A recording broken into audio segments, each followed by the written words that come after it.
você, eu sou Carlos Valentim e estamos começando mais um programa da série Dicas Tributárias.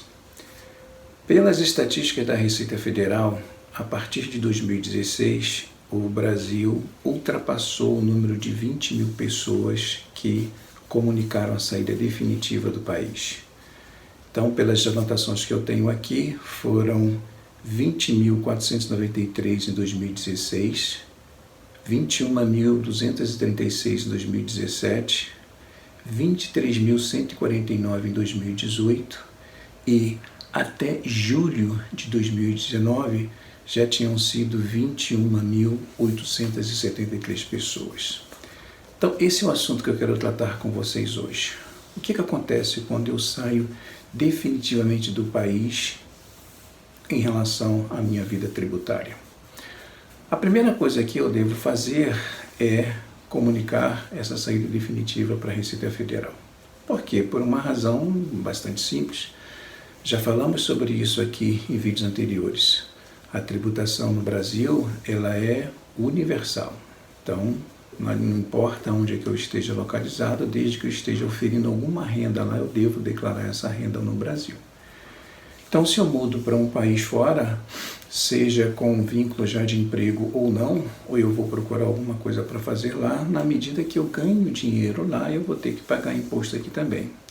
E se eu estiver num país que não tem tratado para evitar bitributação com o Brasil, eu vou pagar imposto duas vezes, no país onde eu estou e no Brasil também.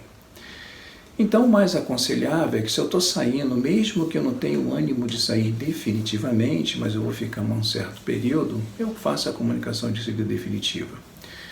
Existem duas formas dessa saída definitiva ser caracterizada. A primeira é quando eu declaro a intenção de ficar permanentemente fora do país, e a segunda é quando eu passo mais de 12 meses fora do país. Então, eu já sou considerado como um não residente.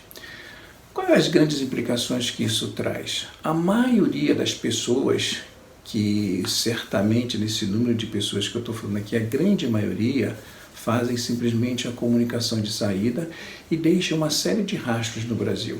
Que rastros são esses?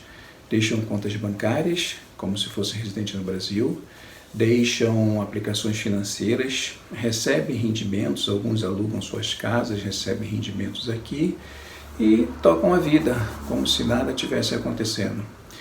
Isso cria, com o tempo, uma dualidade fiscal muito interessante. A pessoa comunicou a saída como não residente, ela está automaticamente desligada do fisco brasileiro, mas, ao mesmo tempo, todos os anos, o fisco recebe informações das instituições financeiras, recebe informações das empresas ou das pessoas físicas que lhe pagam aluguéis de que pagaram rendimentos para essa pessoa.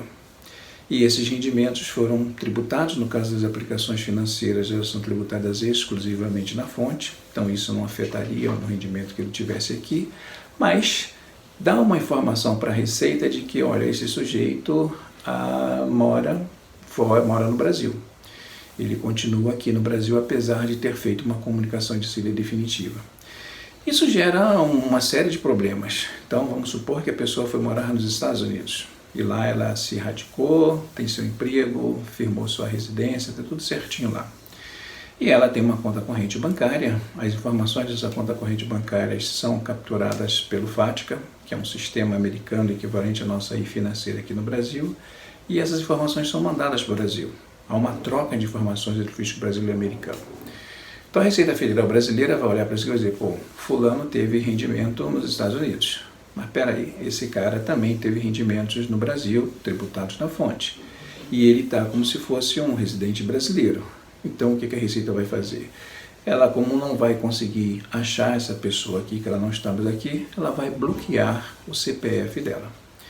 E digamos que um dia essa pessoa volte para o Brasil ou resolva fazer alguma transação no Brasil. Tipo, aquele apartamento que ela tinha alugado, ela decidiu vender. E quando chega na hora de vender, de tirar as certidões, ela vai ver que a certidão dela, da Receita Federal, não sai. E aí ela vai descobrir o porquê não saiu. Não saiu justamente por causa dessas incoerências em relação às informações. Agora, isso poderia ser facilmente resolvido se houvesse uma informação mais clara disponível aos contribuintes, mas não há. Se você vai sair do país, você busca informações na Receita Federal, você encontra diversas. A Receita Federal vai te orientar a fazer a comunicação de saída. A Receita Federal vai te orientar a comunicar as fontes produtoras de renda no Brasil, de que você não mora mais no Brasil. Ela vai te orientar também se no futuro você passar a ter algum rendimento vindo do Brasil, você também deve informar essa fonte pagadora que você não reside no Brasil, mas para por aí. Ninguém fala, por exemplo, que um não residente não pode ter uma conta corrente bancária normal no Brasil. Ninguém fala isso. Tem uma circular do Banco Central, que é uma circular que cuida de toda essa parte de movimentação de câmbio no Brasil, que ela proíbe o não residente de ter uma conta corrente normal como todos nós temos.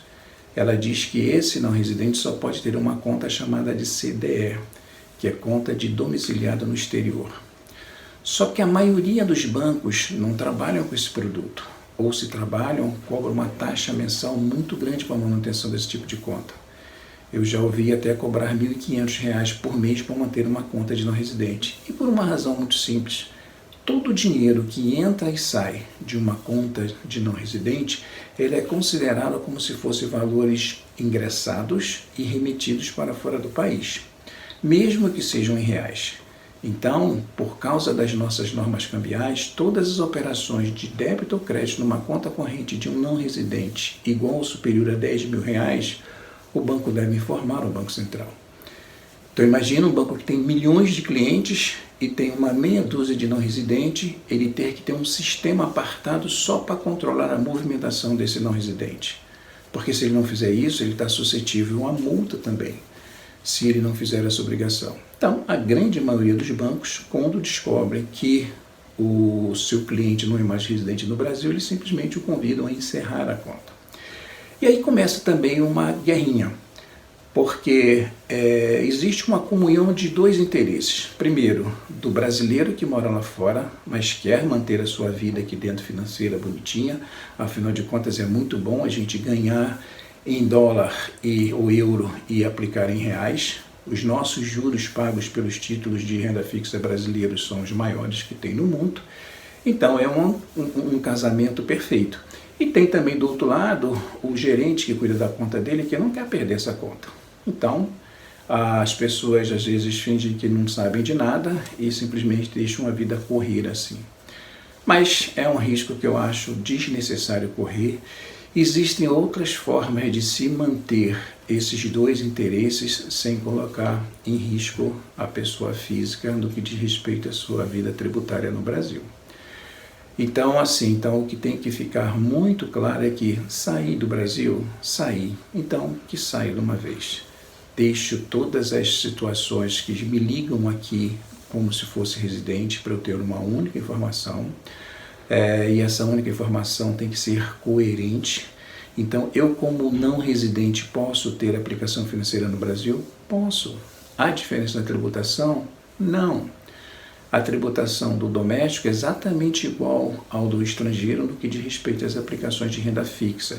Existem alguns tipos de aplicação em renda variável e em fundos de investimentos regulados pela CVM, que são criados especificamente para ter investidores não residentes, que esses gozam de algum benefício tributário, mas o resto é tudo igual. A única diferença é que quando eu sou um estrangeiro, o código de DARF de retenção de imposto, ele é um código específico para o não residente. Então, se eu sou um não residente, eu transformei a minha conta em CDE, e eu tenho uma minha aplicação financeira, eu tenho a minha retenção na fonte bonitinho, e tem também informação que vai para o fisco, que aquele CPF é um CPF de alguém que não reside no Brasil. Essa é uma confusão também que acaba sendo fomentada pela própria Receita Federal, porque a Receita, quando você sai do país e comunica a saída definitiva, o seu status para a Receita, ele é transparente. Se você entrar dentro, aliás, ele não é transparente. Se você entrar no site da Receita e consultar o seu CPF depois que você saiu, você vai ver que não mudou absolutamente nada. Ele está lá com o mesmo número, situação regular, tudo bonitinho, ativo e tudo mais, desde quando ele foi inscrito, não há nenhuma comunicação de que ele é um não residente. Essa informação fica dentro dos arquivos da Receita Federal.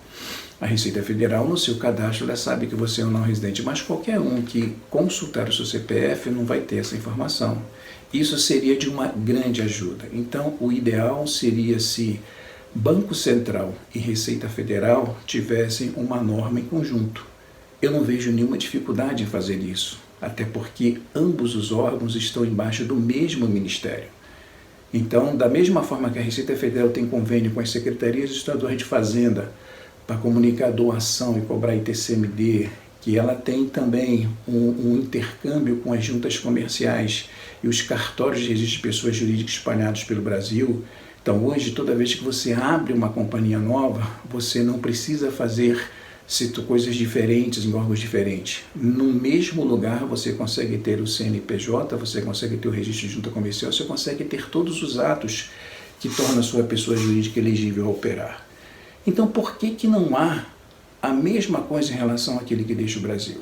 Ele deveria ser orientado na saída, ele deveria ter uma obrigação de, quando ele fizer essa comunicação de benefício no país, já ter um link ali para ele comunicar ao Banco Central, e o Banco Central poderia comunicar aos bancos. Da mesma forma, o Banco Central faz isso, por exemplo, com o Bacenjut. Então, todo juiz, quando quer ter algum tipo de acesso à conta de alguém que está sendo processado para bloquear valores, é muito fácil. O advogado pede para que seja colocado lá no Bacenjut, que é um sistema do Banco Central, e na mesma hora, automaticamente, todas as instituições financeiras são comunicadas dessa situação. Então, por que não criar um mecanismo assim, onde eu simplesmente faço uma comunicação para um único órgão e esse único órgão comunica para todo mundo?